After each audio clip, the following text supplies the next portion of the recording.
siapa yang boleh masuk PDN, siapa yang mempunyai account, yang memiliki hak-haknya apa saja, kapan dia mengakses, semuanya di-lock.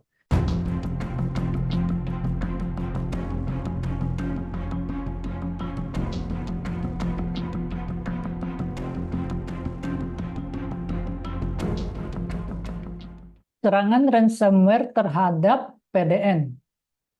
Mengapa hal ini bisa terjadi? Apa yang perlu dievaluasi agar admin PDN tidak kecolongan lagi?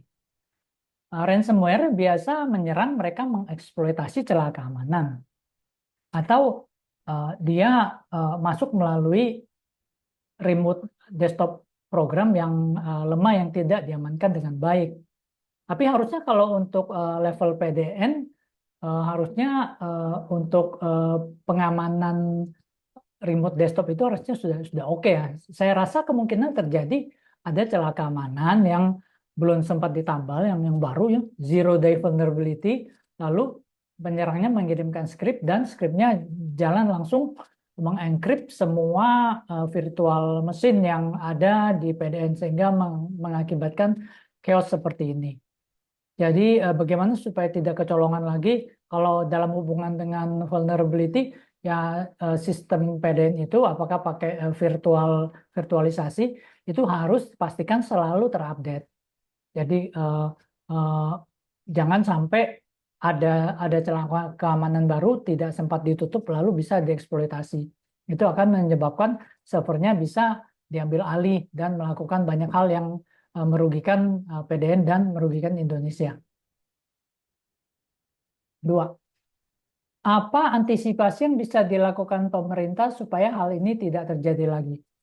Pemerintah bisa melakukan antisipasi. Yang pertama, ikuti standar pengelolaan yang baik. Jadi sebenarnya standarnya udah ada, standar pengamanan data, standar pengelolaan data center, lalu ada disaster recovery-nya, lalu ada business continuity-nya. Jadi kalau misalnya terjadi gempa, terjadi bencana atau apa, ada backup-nya. Lalu business continuity misalnya ada server yang down atau database yang down bisa langsung diambil alih. Lalu jangan tergantung pada satu cloud, tapi gantungnya pada beberapa cloud.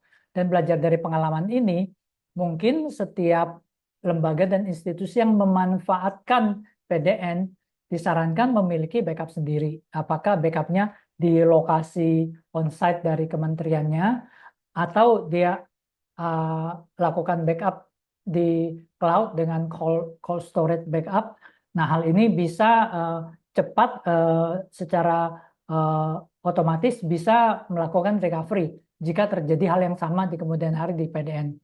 Nah, hal ini juga bisa membantu untuk seperti imigrasi hari ini, mereka bisa cepat berganti cloud jika terjadi hal yang tidak diinginkan. Tetapi kita harapkan jangan sampai terjadi lagi, kita tidak ingin terjadi lagi.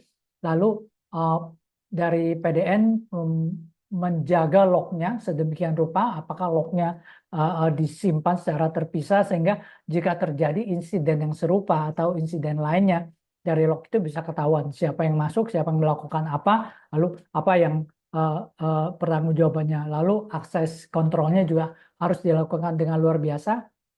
Siapa yang boleh masuk PDN, siapa yang mempunyai account, yang memiliki hak-haknya apa saja, kapan dia mengakses, semuanya di-lock. Jadi hal-hal seperti itu akan membantu mengidentifikasi dan mencegah terjadinya hal yang sama di kemudian hari.